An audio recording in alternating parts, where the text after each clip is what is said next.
दोस्तों डर क्या चीज है, अगर ये समझना है तो किसी फिल्म या किताब में नहीं बल्कि आज के समय में तुर्की की मीडिया खोलकर देख लीजिए, क्योंकि वहाँ आपको हर लाइन में डर साफ दिखाई देगा। क्योंकि जब कोई देश बार बार भारत का नाम लेकर बौखलाहट में बयान देने लगे तब ये समझ लेना चाहिए कि असली टेंशन कहाँ पर छुपी है। क्योंकि आज की सच्चाई यही है कि भारत जितनी तेजी से आगे बढ़ रहा है उतनी ही तेजी से उसके दुश्मनों की संख्या बढ़ती जा रही है। लेकिन उससे भी बड़ी बात यह है कि भारत के खिलाफ खड़े होने वाला कोई अकेला देश नहीं है बल्कि एक पूरी गैंग बन चुकी है, जिसमें पाकिस्तान, तुर्की, चीन और अब बांग्लादेश जैसा नाम भी खुलेआम जुड़ते हुए दिखाई दे रहा है। क्योंकि कोई देश पाकिस्तान को फाइटर जेट देता है, कोई ड्रोन देता है, तो कोई देश टेक्नोलॉजी देकर उसे भारत के खिलाफ इस्तेमाल करने के लिए उत्साहित करता है। और इन सभी का मकसद एक है कि वो किसी भी तरह से भारत को दबाव में रखे और भारत की ताकत को चुनौती दे सके। लेकिन इन सभी देशों की दिक्कत ये है कि भारत अब वो देश नहीं रहा जो बयान सुनता था, बल्कि अब भारत उसी भाषा में जवाब देता है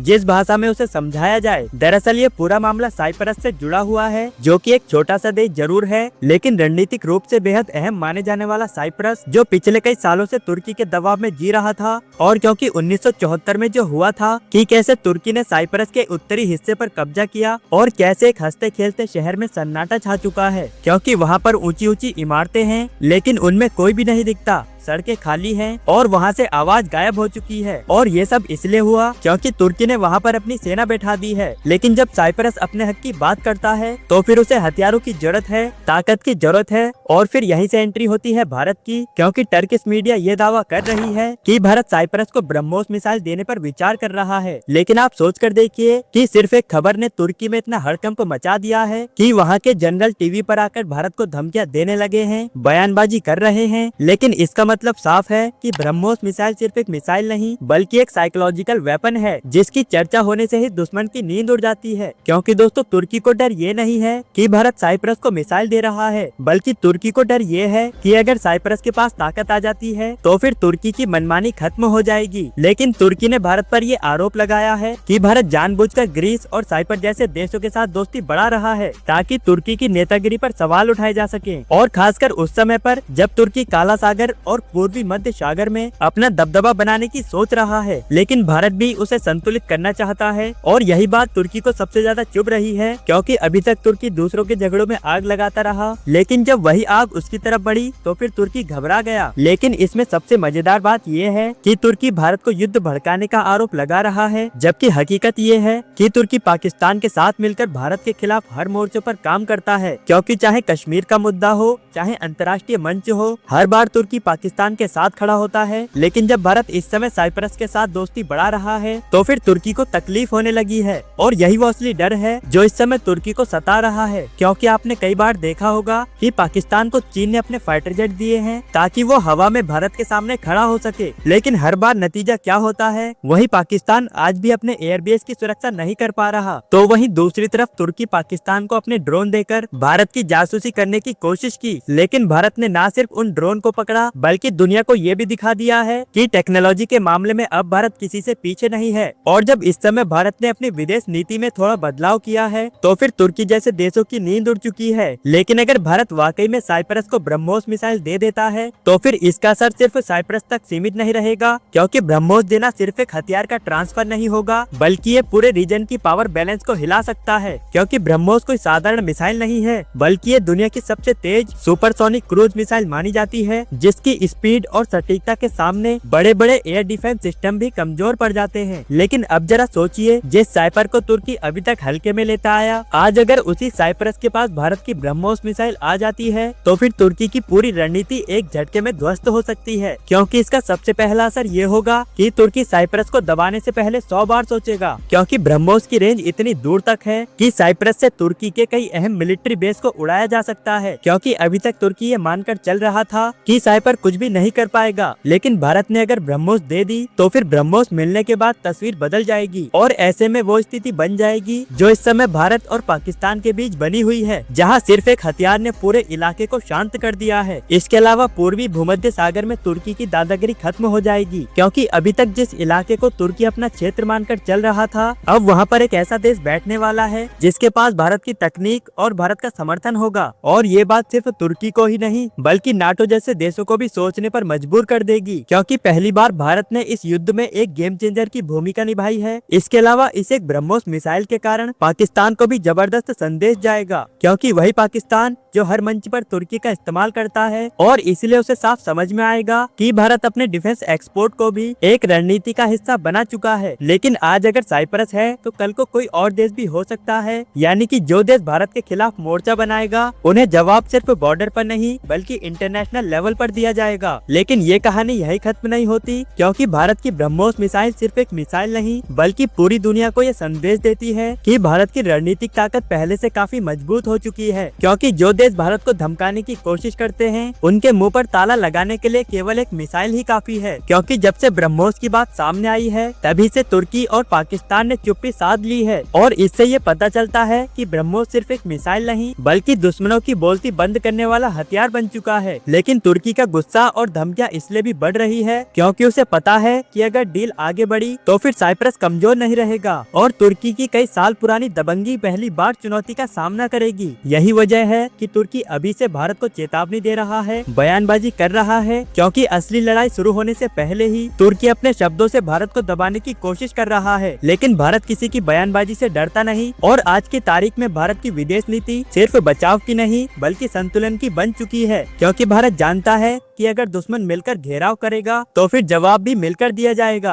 और इसीलिए भारत इजराइल, रूस और ग्रीस जैसे देशों के साथ अपने रिश्तों को मजबूत कर रहा है, और इसमें कोई भी बात छुपी हुई नहीं है बल्कि ये खुले तौर पर किया जा रहा है। क्योंकि हमने आपको पिछली ही वीडियो में बताया है कि भारत और रूस के बीच Su-57 फाइटर जेट को लेकर बातचीत शुरू हो चुकी है और रूस के द्वारा अपने Su-57 को मंजूरी मिल चुकी है। लेकिन इसका मतलब ये हुआ कि भारत में आने वाले समय में अपनी एयर पावर को ऐसे लेवल पर ले जाएगा जहां पर पहुंचना इन देशों के लिए सिर्फ एक सपना ही रहेगा, क्योंकि Su-57 भारत के पास है, ब्रह्मोस मिसाइल भारत के पास है, इसके अलावा फ्रांस का राफेल फाइटर जेट भी भारत में आने वाला है, जिसके बाद भारत की सैन्य ताकत इतनी तेज हो जाएगी कि कोई भी देश उस पर सवाल उठाने से पहले कई बार सोचेगा। लेकिन दोस्तों अब सवाल ये नहीं है कि तुर्की भारत को धमकी दे रहा है, बल्कि अब असली सवाल ये है कि अगर भारत साइप्रस को अपनी मिसाइल देगा तो फिर तुर्की और पाकिस्तान के हालात देखने लायक होंगे, क्योंकि ये सिर्फ एक मिसाइल की कहानी नहीं बल्कि भारत और पाकिस्तान के बीच का मामला बन चुका है। बाकी दोस्तों अब आगे आने वाला समय ही बताएगा कि आखिर अब क्या होने वाला है, क्योंकि ये बात भारत की मिसाइल की नहीं बल्कि भारत की सैन्य ताकत की है। क्योंकि जैसे ही साइपर के पास मिसाइल आएगी उसके बाद से उसकी ताकत इतनी ज्यादा होगी कि पाकिस्तान और तुर्की जैसा देश उसकी तरफ आंख उठाने से पहले कई बार सोचेगा। इसके अलावा इस समय स्थिति ये बनी हुई है कि भारत ने अपनी मिसाइल को और भी ज्यादा अपग्रेड कर दिया है ताकि और भी देश उसकी चर्चा कर सके, क्योंकि दोस्तों जैसा कि हमने आपको बताया कि उसकी चर्चा से ही पूरे दुश्मन कांप जाते हैं। दोस्तों इस पूरी डेवलपमेंट में साफ हो चुका है कि भारत की ब्रह्मोस मिसाइल काफी ताकतवर है, और आपका इन सब के बारे में क्या कहना है कमेंट करके जरूर बताइए। तब तक के लिए जय हिंद, जय भारत।